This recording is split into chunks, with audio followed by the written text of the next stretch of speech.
और जब हमें 17 सीटें दी जम्मू वालों ने और हमसे कहते थे कि सारे काम करो, जिनको 29 दी 28 दी वो तो 3 साल के लिए नहीं बना सके चीफ मिनिस्टर। वो तो 2 एमएलए की पार्टी को चीफ मिनिस्टर लिख के दे गए थे। फैक्स खराब हो गया मलिक साहब का। हमने कभी ऐसा नहीं किया।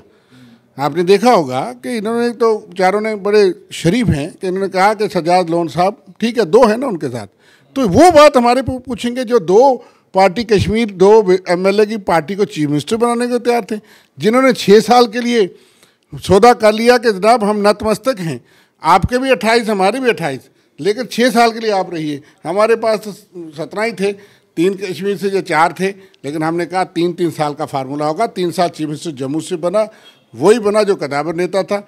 और इसलिए अध्यक्ष से कोई फ़र्क नहीं, अध्यक्ष जहाँ का हो वहाँ का हो, ये मुद्दा कभी चर्चा में नहीं आया। लेकिन यह है कि जम्मू सूबे की अपनी एक अहमियत और इम्पोर्टेंस है। जम्मू सूबे ने हमेशा साथ दिया।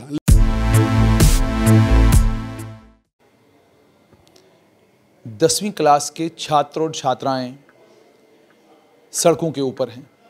मैंने पहले भी एक बार कहा था, ये एडमिनिस्ट्रेशन की बहुत बड़ी नाकामी है कि छोटे छोटे बच्चों को, जिन्हें शायद अभी प्रोटेस्ट धरना इसका मतलब भी ठीक तरीके से न पता हो, वो बच्चे जो हैं वो सड़कों के ऊपर हंगामा कर रहे हैं।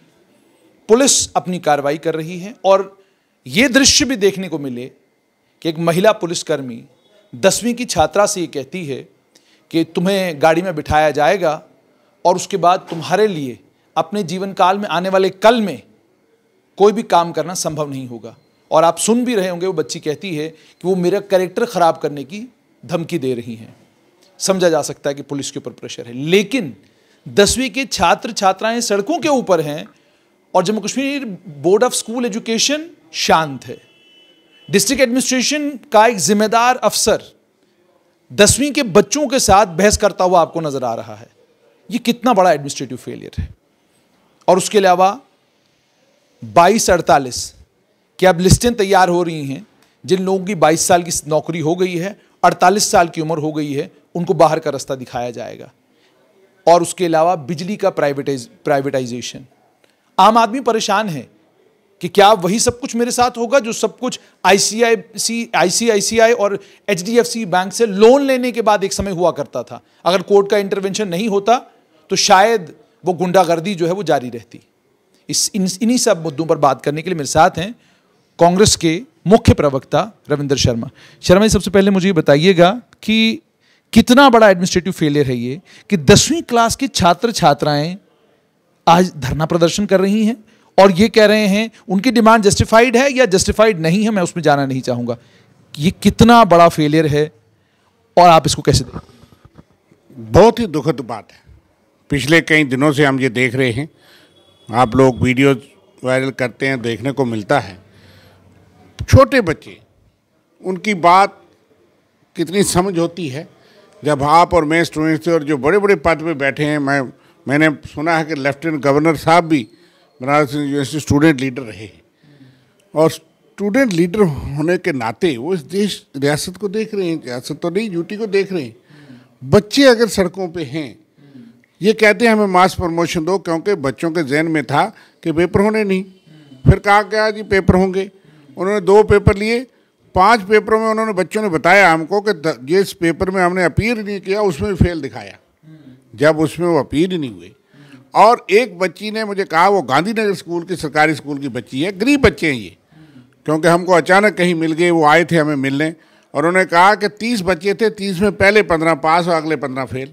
ये तो किसी जो है रीजनेबल प्रूडेंस माइंड से समझ आता है कि ये कौन सा फार्मूला है। मान लीजिए सब कुछ ठीक है, मान लीजिए मास प्रमोशन भी आप नहीं मानना चाहते, लेकिन बच्चे हैं आपके, उनके साथ एक सीनियर लेवल पे उनके वालिदैन को उनके साथ बिठा करके एक सिविल एडमिनिस्ट्रेशन होती है। ये पुलिस स्टेट या पुलिस राज नहीं है, पुलिस देश नहीं है। पुलिस बेचारी का काम है कि पुलिस को रोकना है। अब बच्चे जब प्रोटेस्ट करते हैं या कुछ करते हैं तो पुलिस से नहीं आप हैंडल कर सकते। आपको प्रयास करना है कि आपको एहसास देना है कि you are in a democratic country. आपकी ये बात मानी जा सकती है, ये नहीं मानी जा सकती, तो उसको बड़ी गंभीरता से लेना चाहिए। जो माइनर बच्चों के साथ हुआ, फिर कल भी घबराए हुए बच्चे हमको फ़ोन करते हैं। अल्टीमेटली मुझे भी वहाँ जाकर DPL के पास उनको मिलना पड़ा, वो बाहर थे। एक बच्ची को मैंने, जैसे आपने बताया कि एक सीनियर ऑफिसर उनको कह रही है कि आपका करैक्टर ख़राब हो जाएगा। भाई ये कौन सी ऐसी बात है कि बच्चों ने प्रोटेस्ट किया तो उनका करैक्टर ख़राब हो जाएगा? इस देश के कितने बड़े बड़े लोग जो हैं वो क्रिमिनल पदों पर बैठे हैं। बच्चे इस बात के लिए आप उनका करैक्टर ख़राब करोगे और उनको कहोगे कि आप पर्चे लगाएं, जुवेनाइल हैं, और उनको पुलिस लाइन लिया गया। और हमने कहा आप घबराओ मत, ऐसा कुछ नहीं होगा, आपको कुछ नहीं होगा। एक बच्ची ने यहाँ तक धमकी दी कि मेरी माँ को अगर घसीट के ले जाओगे तो मैं आत्महत्या करूँ। जब मैंने देखा मैं भी डरा। ये तो बड़े पदाधिकारी जो हैं उन लोगों को देखना चाहिए। मास प्रमोशन कई स्टेटों में हमने सुना हुआ है, और महाराष्ट्र से रजनी पाटिल जी को भी वो मिली बच्चियाँ, और उन्होंने कहा कि हमारी स्टेट में भी हुआ है। तो ये कौन सी ऐसी बड़ी बात है कि कोविड एक बड़ी गंभीर सिचुएशन थी, उसमें बच्चों की बात को बड़े हमदर्दाना तरीके से एडमिनिस्ट्रेशन को वहाँ जा कर के उनको, हमारे टाइम ये होता था कि एक हम्बलनेस दिखाई जाती थी, बच्चों को एहसास, और बच्चे नहीं सुनते, उनके वालिदैन पेरेंट्स जो है वो आखिर समझते हैं, उनको बताया जाता है कि इस देश में ये हुआ, वहाँ ये हुआ। आप बताइए, आपके पास ज़्यादा तथ्य हैं। हम तो सिर्फ इस बात पे हैं कि उनके साथ इस किस्म की ट्रीटिंग, व्यवहार, एक एटीट्यूड ऑफ नेगलेक्ट जो है वो लगता है। और आपसे ये भी पूछना चाहूँगा कि जिन स्कूलों के ये बच्चे हैं, जिन स्कूलों के छात्र छात्राएं हैं, क्या आपको नहीं लगता कि उन स्कूलों के अध्यापकों, उन स्कूलों के प्रिंसिपलों, हेडमास्टरों, उनकी जिम्मेदारी ये बनती थी कि इस इशू को Jammu Kashmir board of school education के साथ टेकअप करते, ताकि इन बच्चों को सड़कों पे उतरना ही नहीं पड़ता? क्योंकि ज़ाती तौर पे मेरा ये मानना है, आप 10वीं कक्षा के छात्र हैं, आपका काम सड़क के ऊपर उतर के प्रदर्शन करना नहीं है, क्योंकि आपकी जिम्मेदारी आपके माँ बाप की है और आपके स्कूल की है। तो ये जो कोलैप्स ऑफ एडमिनिस्ट्रेटिव सेटअप है कि जिनको काम करना चाहिए वो कर नहीं रहे, और जिनका काम नहीं है वो सड़कों के ऊपर। समझ नहीं आ रहा है, हर स्तर पर कोलैप्स है। एजुकेशन बोर्ड अगर नहीं तो गवर्नमेंट होती है, एजुकेशन डिपार्टमेंट शुड इंटरवीन। मैं कहता हूँ हाईएस्ट लेवल पे LG साहब ने बहुत अच्छा काम किया था, बहुत तारीफ हुई कि एक छोटी बच्ची ने कहा, कश्मीर की घाटी से थी, कश्मीर की बच्ची ने कहा, वो कहीं से भी थी, लेकिन उसकी एक बात सुन के लगा कि इस देश के सरकार में, LG साहब के दिल में बड़ा दर्द है बच्चों का। लेकिन जब जम्मू आते आते ये बात होती है तो लोगों को बड़ा दुख लगता है कि उसने कहा कि हमें इतना काम देते हैं, और उन्होंने फौरी ऑर्डर किया। यानी आप ये कहने की कोशिश कर रहे हैं कि जम्मू आज भी 5 अगस्त 2019 के बाद आज भी नजर नहीं आता शासकों को, जो शासक आ जाएं, ये कहने की कोशिश? शासक नहीं, जो यहाँ के नेता है उनको नजर आना चाहिए था। मैं जम्मू और कश्मीर की बात नहीं, वही अप्रोच होनी चाहिए। मैं लेफ्टिनेंट गवर्नर साहब के उस स्टेप को, उन्होंने मोदी जी को नाम ले लिया, इन्होंने भी मोदी जी का नाम लिया होता, इनको भी कहेंगे हम कि आप नाम ले लो, मोदी जी हैं तो मुमकिन है। मन की बात, कई संगठन हैं, ले नाम, भाई आप डील करो, ये पॉलिटिकल इशू नहीं है। लेकिन LG साहब ने वो काम करके दिल जीता बच्चों का। उसी उम्मीद से शायद ये बच्चे निकले कि हम अपनी बात उजागर करेंगे, हमें भी LG साहब से इंसाफ मिल जाएगा। लेकिन होप रख रहा है, और जिस तरह से पुलिस को आगे करके और जिस तरह से धमकाया जाता है, ऐसा बच्चों के साथ आप कदे ही नहीं कर सकते। This is very unfortunate. जैसे आपने कहा कि बड़ा अनफॉर्चुनेट है, कश्मीर की एक बच्ची के वीडियो वायरल होने के बाद लेफ्टिनेंट गवर्नर के आदेश के ऊपर एजुकेशन विभाग पॉलिसी बदल देता है पूरी की पूरी, और जम्मू संभाग के बच्चे, जम्मू संभाग में भी जम्मू डिस्ट्रिक्ट के बच्चे 10वीं कक्षा के, जिन्हें घरों पर होना चाहिए, मानसून के सीजन में, इन बारिशों में जिन्हें सड़कों के ऊपर नहीं होना चाहिए, वो सड़कों के ऊपर हैं, धरना प्रदर्शन कर रहे हैं। इसका मतलब जम्मू संभाग में, जम्मू डिस्ट्रिक्ट, क्योंकि बाकी किसी डिस्ट्रिक्ट में कोई हंगामा नहीं हो रहा, जम्मू डिस्ट्रिक्ट नजर में नहीं आ रहा नेताओं की, या नेताओं को लग रहा है कि ये डिस्ट्रिक्ट, इसका जो मायने आप जो मर्जी निकालें, लोग जो मर्जी निकालें, मैं कहता हूँ हर जगह हर सूबा नजर आना चाहिए। और खास करके वो लोग जो कि जम्मू की बहुत बड़ी वकालत किया करते थे, कभी बहुत बड़ा मौका भी मिल गया, आज सारे नेता खामोश क्यों? एक शब्द भी नहीं हमदर्दी का। उनको समझाते, हमने भी जाकर के उनको समझाया कि बच्चों ऐसा नहीं, आपने कोई लॉ एंड ऑर्डर प्रॉब्लम। मैं और भल्ला साहब भी थे, हमारा NHA के अध्यक्ष, हमें बहुत सारे फ़ोन आए, हम नहीं जाना चाहते थे। लेकिन जब ये सिचुएशन देखी तो हमने उनको ये कहा, मसला थोड़ा सुलझा। आज भी हम अपील करते हैं कि आपकी अप्रोच हर रीजन, हर बच्चे, खासकर युवा वर्ग और वो स्टूडेंट्स जिनको अभी आपने ठीक कहा कि प्रोटेस्ट का मतलब भी पता नहीं, उन्होंने सोचा हम थोड़े से एक शुगल के तौर पे वो निकले कि हम कहेंगे LG साहब फटाफट देखेंगे, हमारा मसला हल हो जाएगा, जो हमारी बात पे गौर होगा। आप क्यों प्रोटेस्ट करते हैं? प्रोटेस्ट करने का मतलब ये तो महात्मा गांधी ने हमको ये वेपन दिया था और फिर कॉन्स्टिट्यूशन में हमने रखा और सुप्रीम कोर्ट ने कहा ये हमारा राइट है।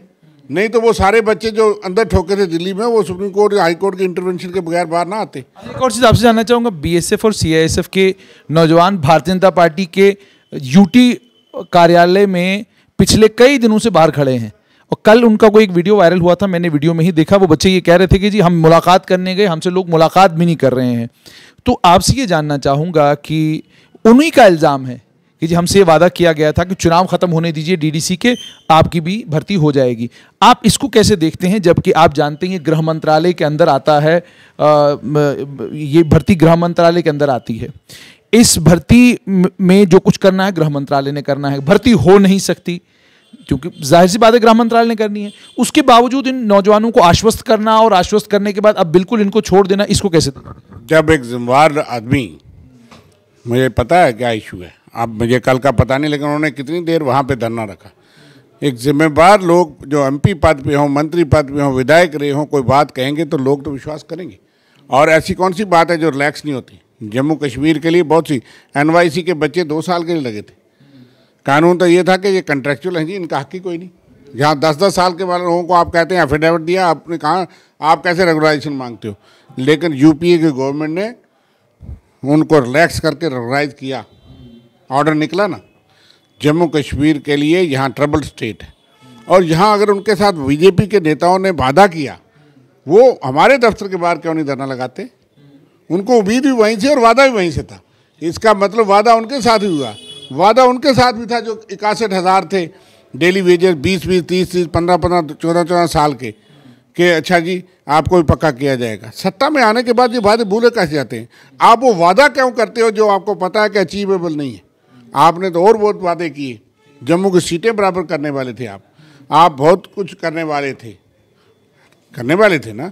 और पीओके को 8 सीटें देने वाले थे। आप कहते हैं कानून ये है कि नहीं जी उनको छेड़ नहीं सकते। कानून तो बीजेपी के नेताओं को कानून पढ़ना चाहिए ना। जब आप वादा करते हो उस वक्त तो कानून नजर नहीं आता आपको और देखते भी नहीं हो। कहते हैं एक बार इलेक्शन निकलने दो। इसलिए वही बीएसएफ सीआईएसएफ के साथ बात है। अगर वो ये कह रहे हैं उनके साथ उन्होंने वादा किया है तो इससे बड़ा धोखा क्या है। आप आवाम को बेवकूफ़ बनाते हैं, धोखा करते हैं और फिर उनकी बात नहीं करते। फिर उनको पुलिस से कहते हैं कि इनको उठाओ और इनको अंदर करो। तो ये टेकअप क्यों नहीं कर सकते। एक और चीज़ हमने ये देखा कि जानीपुर के रास्ते पर न्यू प्लॉट में कोई शराब की दुकान खुलनी थी। शराब की दुकान के बाहर हमने पुलिस का कंटिंजेंट देखा। महिला पुलिसकर्मी भी वहाँ पर थे और पुरुष पुलिसकर्मी भी वहाँ पर थे। शराब की दुकान के बाहर पुलिसकर्मी, क्योंकि एक्साइज पॉलिसी में तो ये लिखा गया है कि अगर किसी जगह शराब की दुकान आप खोलना चाहते हैं लेकिन वहाँ के लोग चाहते हैं यहाँ दुकान ना खुले, तो डिप्टी कमिश्नर के पास इख्तियार है, वो उस जगह से कह सकते हैं कि आप इसी वार्ड में किसी और जगह दुकान खोलिए। लेकिन पुलिस का इस्तेमाल करना शराब की दुकान खुलवाने के लिए ये किस हद तक सही है और क्या आप इस चीज़ को ठीक मानते हैं कि आप शराब की दुकान खुलवा रहे हैं और बाहर पुलिसकर्मी बिठाए हुए हैं आपने? देखिए ये प्रशासन का साथ होगा। पहली बात तो आपने ठीक कहा कि अगर जिस लोकेलिटी में लोग नहीं चाहते और कुछ नॉर्म्स है, गाइडलाइंस है, तो वहाँ क्यों दुकान खोले। और दूसरी बात यह है कि आपने जिस तरह की लीकर पॉलिसी बनाई और जितने जिन लोगों ने टेंडर लिया, पैसे लिए, उन्होंने भी कहीं दुकान खोलनी है, आज लोग उनको दुकान नहीं खोलने दे रहे। आप हर गली मोहल्ले में ये लोग, तो जम्मू वालों को ये गिफ्ट मिला कि पहले तो जम्मू कश्मीर के लोग जो लोकल लोग थे वो बेरोजगार हुए बहुत सारे, और चंद लोगों ने अगर मिल के ले लिया, अब वहाँ पे प्रोटेस्ट हैं, तो उसके बाद प्रशासन उनकी सहायता कर रही होगी। और ये तो पहले तो ऐसा कभी नहीं देखा गया। आप लाइसेंस देते थे, कहीं दुकान खुली हैं तो उनको क्यों नहीं लोगों ने कहा, लेकिन वो सारे नाम चेक करके उनको जो है वो खोलने की इजाज़त होती थी। ये एक नया ट्रेंड है, हम भी रोज़ देखते हैं कि यहाँ पे वो खोलना चाहते हो, वहाँ हो सकता है लोग ना पसंद करते हों, वहाँ बच्चे, स्कूल, कई चीज़ें जो हैं उसके नाम के तहत जो है यहाँ पे लोग नहीं चाहते, वहाँ कैसे खुले, नहीं खुलनी चाहिए। फिर पुलिस और उसके सहारे अगर खुलती है तो वो बड़े आदमी लोग होंगे, लेकिन ये लोगों का काम है देखना कि इसका जवाब वोट होता है, इसका जवाब इलेक्शन होता है। आप निज़ाम के साथ लड़के सबको भगा नहीं सकते। गरीब लोग थोड़े दिन प्रोटेस्ट करते हैं, उनको धमकियाँ भी होती होंगी, उनको प्रेशर भी होते होंगे, प्रशासन का भी, शासन का भी, दूसरा भी। इसलिए लोगों को अपना रोष जो है उसको वोट में तब्दील करना चाहिए। अगर आपको लगता है कि चीज़ें गलत हैं तो उससे आम लोग लड़के जीत नहीं सकते। वो डेमोक्रेसी में एक ही उनके पास बहुत बड़ी ताकत है, वो बैलेट। कल उस निज़ाम को बदल देंगे तो दूसरा निज़ाम उनकी बात सुनेगा। रविंद्र, जैसे आपने कहा दूसरा निज़ाम उनकी बात सुनेगा, सरकार कह रही है 22 साल अगर आपकी नौकरी हो चुकी है, 48 साल आपकी उम्र है, अगर आप नालायक हैं तो आपको बाहर कर दिया जाएगा। इससे आपको दिक्कत क्या है, परेशानी? देखिए, हमको कोई दिक्कत नहीं, परेशानी नहीं, लेकिन देश भर में एम्प्लॉयर के पास ये पावर और प्रिविलेज तो होती है कि वो एम्प्लॉय को देखे, लेकिन आप 22 साल के बाद आप देखेंगे ये आदमी निकम्मा है। आप 22 साल से जर्नलिस्ट हैं, जगह तक 22 साल के बाद आप नॉन परफॉर्मर कैसे हो गए? फिर 22 साल जिसने आपको रखा उन सबको केस करना चाहिए। जो 48 साल की उम्र में आपके बच्चे 10वीं पढ़ते होंगे, 12वीं पढ़ते होंगे, आप नौकरी से चले जाएंगे। कोई एक्सेप्शनल केस, आप हर साल ACR लिखते हैं, उसको सुपीरियर ऑफिसर जो है वो उसको चेक करके उसको लिखता है। इसका मतलब पिछली ACR सारी गलत हैं। आपने पिछले दौर में भी कई लोगों को प्री मैच्योर रिटायर किया। जब कोई नई सरकार आती है वो कहते हैं जनाब हम बिल्कुल एडमिनिस्ट्रेशन स्वच्छ कर रहे हैं, करप्ट लोगों को निकाल रहे हैं, चाहे उसमें फिर ऑनेस्टी जाए। तो एक लिस्ट आती है, फिर वो कोर्ट में जाते हैं, कोर्ट यही देखता है, वो कहते हैं कानून भी कोई चीज़ है, और फिर वो बहाल हो जाते हैं, तमाम एरियर भी मिलता है। एक्सेप्शनली कोई केस जो है आपका टिकता है। अब जो है आपने कानून बना दिया और उसमें पावर लगे, आप कहेंगे ना हमारा इख्तियार है, ये कानून है।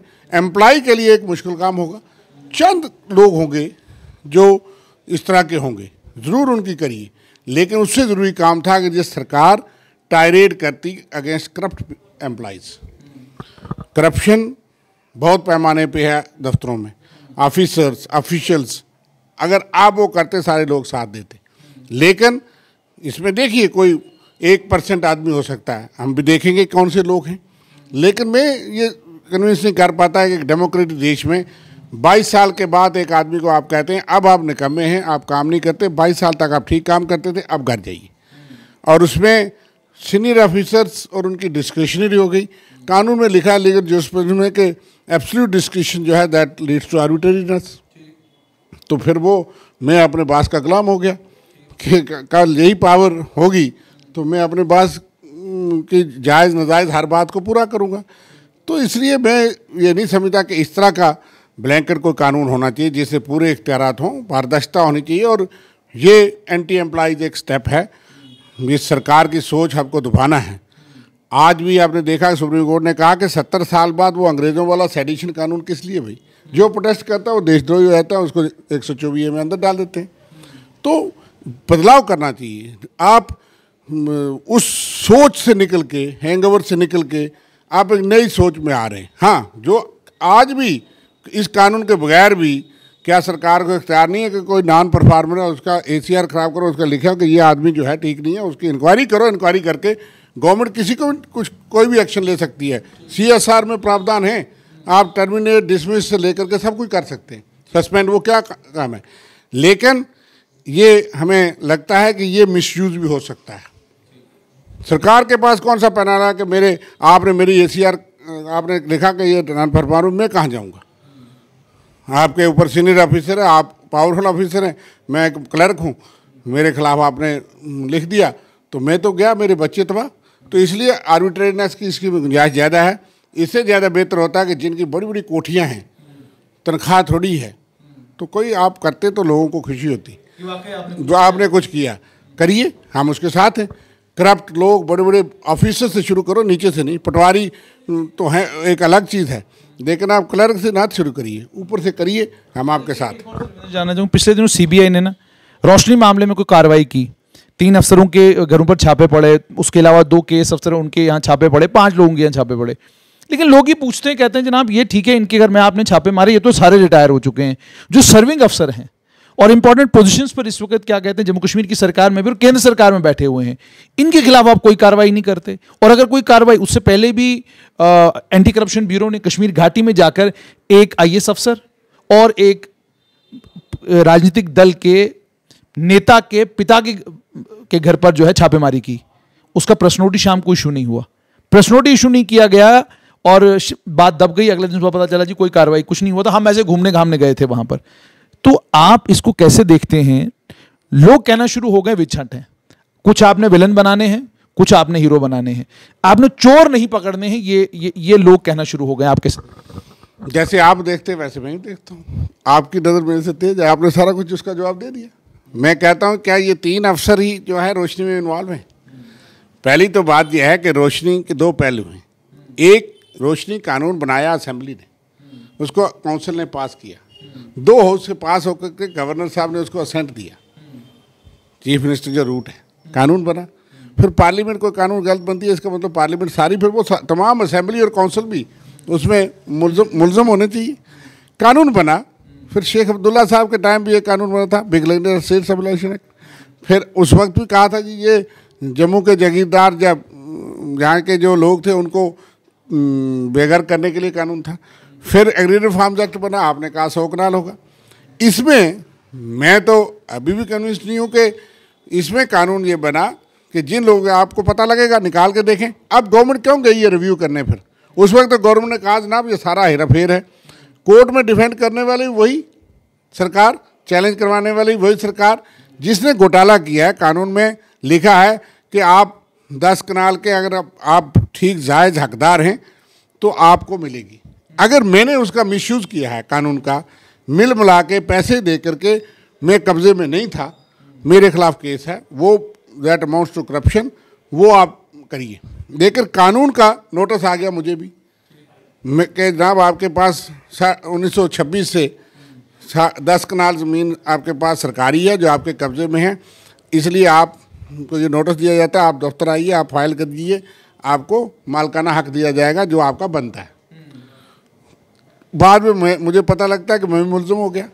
फिर नोटिस सरकार दे रही है, कानून सरकार बना रही है। उस गरीब का क्या कसूर है? जो मेरे पास ऐसे केस है, तहसील सुंदरबनी में मुझे पता लगा कि एक ही तहसील में 4,500 के करीब ऐसे किसान हैं जिनकी गिरदावरी दफ्तर में बैठ करके गवर्नमेंट ऑर्डर के तहत एक ही तहसील की काट दी गई, 4,500 के करीब। और मैक्सिमम वो लोग हैं, मुझे एक ने कहा मेरा दादा 1926 से इसको काश्त करता, मेरा मकान बना है, मैं कहाँ जाऊँ। कई लैंडलेस लोग हैं। जब हाईकोर्ट को सरकार बताती है, उनके पास वो चश्मा तो नहीं है कि वो देखें कि ये पॉलिसी सरकार ने ये नहीं देखा। कई लैंडलेस लोग हैं। एक हमारी गाल्डी वो ढोल बजाने वाले हैं, मैं गया, उनका घर बना है 2-3 कनाल जगह, एक जंगल में, मतलब स्टेट लैंड है, जंगल नहीं है, दूर बैकवर्ड एरिया में। लोग मुझे कहने लगे अब ये कहाँ जाएंगे? अभी तक लोग खामोश बैठे हैं कि देखते हैं शायद हम बच जाएं। क्यों? कि उनको 2017-18 से गिरदावरी रेड एंट्री कर दी गई, उनको पता ही नहीं, कईयों को लिस्टें निकलती हैं। तो अब गवर्नमेंट जो है उनको देखा कि हमारे खिलाफ विरोध होगा तो रिव्यू के लिए गए हैं, लेकिन उधर से आप पकड़ भी रहे हैं। अगर किसी ने मिसयूज किया कानून का, वो तो ठीक है, सबके खिलाफ कार्रवाई होनी चाहिए, सबके खिलाफ होनी चाहिए। और मिसयूज कानून जो है ऑफेंस बनता है। अब क्योंकि हाई कोर्ट ने ऑर्डर दिया है, उसमें रिव्यू भी पेंडिंग है। लेकिन मैं ये कहता हूं कि जो हकदार है, जायज़ हकदार है, उसको आप रोशनी का हकदार नहीं मानते। लिमिटेशन एक्ट में लिखा है कि 30 साल के बाद आप एडवांस पोजेशन से आप मालिक होंगे, जो अब ड्यूटी के अंदर पहले 60 साल था। उन लोगों को क्यों डिस्टर्ब कर रहे हैं? और इसलिए इसको रिव्यू होना चाहिए। और जो लोग, जो ऑफिसर जिनके पास जायदादें हैं, उनके खिलाफ सख्त कार्रवाई हो, करप्शन के खिलाफ हो, लीडर हों, अफसर हों। मैं जाती तौर पे सरकार के साथ हूं कि जो भी आपको भ्रष्ट मिलता है, लेकिन पिक एंड चूज नहीं। अंत में आपसे जानना चाहूँगा, पंजाब में आपने पंजाब कांग्रेस के अध्यक्ष बनाए नवजोत सिंह सिद्धू, साथ में 4 अपेंडिसेस लगा दी, 4 वर्किंग प्रेसिडेंट भी बना दिए। जम्मू कश्मीर में आपको जम्मू संभाग वोट आपको देता है, लेकिन अध्यक्ष आपके कश्मीर से आते हैं। कांग्रेस में पॉलिसी पैरालिसिस है या आप लोग वर्कर से पूछते ही नहीं कि भाई तुम्हें प्रधान कहाँ से चाहिए? देखिए, जहाँ तक पंजाब की बात है, हमारे पास कैप्टन अमरिंदर सिंह भी और सिद्धू साहब भी दोनों इम्पॉर्टेंट थे पार्टी के। इलेक्शन टाइम है और सिद्धू साहब भी किस उम्मीद से आए थे, फिर वो थोड़ी सी उनकी कुछ आदतें पसंद नहीं आई, जब कैप्टन साहब नाराज हुए, उनको बाहर किया गया। उन्होंने माना, हाईकमांड के हुक्म को माना, मिनिस्ट्री छोड़ करके घर बैठे, चुप करके बैठे रहे। तो कई बार डिसिप्लिन का फ़ायदा होता है। और आज हाईकमांड ने कहा कि ठीक है कैप्टन साहब, आप कैप्टन हैं टीम के, चीफ मिनिस्टर हैं, आपको टीम लीड करनी है, लेकिन इस शख्स को भी जो है वो एक इम्पॉर्टेंट पोजीशन देनी है। तो ये कांग्रेस में ही होता है कि आप बाहर का रास्ता नहीं दिखाते। हाँ, कोई आदमी मन से मांगता है कोई चीज़ ऐसी जो पता है कि देने वाली नहीं है, उसका मन होता है कि मैंने मोदी जी के पास जाना है, तो वो अलग बात है। लेकिन जिसको कांग्रेस के अंदर ही सेटल करना है उसके लिए बहुत स्पेस है, इसलिए सिद्धू साहब को भी स्पेस दी गई। कैप्टन साहब के पास ऑलरेडी बहुत स्पेस है और उनके साथ हर सेक्शन को चूँकि इलेक्शन स्टेट। पीसीसी का क्या होगा? जम्मू कश्मीर, आप एक चीज़ मान लीजिए कि देश में एक ही रियासत या यूटी है, यहाँ पे एक कम्युनिटी की मेजॉरिटी है। कश्मीर एक प्रॉब्लम है, सिर्फ पॉलिटिकल कांग्रेस के लिए ये नहीं है कि हमारा अध्यक्ष वहाँ से होने, यहाँ से प्रेसिडेंट से ही कोई पावर नहीं होती। हम पूरी पीसीसी मानते हैं, हमारा डेमोक्रेसी। आप देख रहे थे, अभी हम मीटिंग कर रहे थे, अध्यक्ष जी तो यहाँ नहीं है, जो फैसले हमने लेने वो हम ले रहे हैं। तो पीसीसी का मतलब है प्रदेश कांग्रेस कमेटी। प्रेसिडेंट एक लीडर है, ओनली टीम का हेड है, लेकिन यह है कि फैसला डेमोक्रेटिकली लिया जाता है। प्रेसिडेंट का मतलब ये नहीं कि वही पावर सारी एक्सरसाइज करता है। होना कश्मीर से ही चाहिए। तो उसके सर पे एक टोकरा है जिम्मेवारी का, उसको वहाँ भी भागना है, यहाँ भी भागना है। इसलिए ये बात कहना, ना कांग्रेस में हिंदू मुसलमान की बात को उस तरीके से किया जाता है। रीजन को, जम्मू रीजन को सारी डिप्टी चीफ मिनिस्टर से लेकर के चीफ मिनिस्टर भी हमारी पार्टी ने ही बनाया, चाहे उनका कद बड़ा था, वो रीजन से ऊपर थे। लेकिन 70 साल में अगर हमें पावर कब मिली? 75 के बाद तो यही आया था दौर जब हमें 17 सीटें दी जम्मू वालों ने, और हमसे कहते थे कि सारे काम करो। जिनको 29 दी, 28 दी, वो तो 3 साल के लिए नहीं बना सके चीफ मिनिस्टर। वो तो 2 एमएलए की पार्टी को चीफ मिनिस्टर लिख के दे गए थे, फैक्स खराब हो गया मलिक साहब का। हमने कभी ऐसा नहीं किया। आपने देखा होगा कि इन्होंने तो चारों ने बड़े शरीफ हैं कि इन्होंने कहा कि सजाद लोन साहब ठीक है, 2 है ना उनके साथ, तो वो बात हमारे पूछेंगे जो 2 पार्टी कश्मीर 2 एमएलए की पार्टी को चीफ मिनिस्टर बनाने को तैयार थे, जिन्होंने 6 साल के लिए सौदा कर लिया कि जनाब हम नतमस्तक हैं, आपके भी 28 हमारे भी 28, लेकिन 6 साल के लिए आप रहिए। हमारे पास तो 17 ही थे, 3 कश्मीर से जो 4 थे, लेकिन हमने कहा 3-3 साल का फार्मूला होगा। 3 साल चीफ मिनिस्टर जम्मू से बना, वही बना जो कदावर नेता था। और इसलिए अध्यक्ष से कोई फ़र्क नहीं, अध्यक्ष जहाँ का हो वहाँ का हो, ये मुद्दा कभी चर्चा में नहीं आया। लेकिन यह है कि जम्मू सूबे की अपनी एक अहमियत और इम्पोर्टेंस है। जम्मू सूबे ने हमेशा साथ दिया, लेकिन उतना बहुमत नहीं दिया कांग्रेस को जितना बीजेपी को दिया। बहुत बहुत शुक्रिया। तो ये थे कांग्रेस के मुख्य प्रवक्ता रविंद्र शर्मा। आपने एक बात का साफ जवाब सुन लिया कि एक तरफ वो पार्टी है जिसने 17 एमएलए पर मुख्यमंत्री दिया जम्मू संभाग से, दूसरी तरफ से वो पार्टी है जो 2 एमएलए की पार्टी का मुख्यमंत्री बनाने के लिए तैयार हुई थी। वो जरा सत्यपाल मलिक का फैक्स खराब हो गया।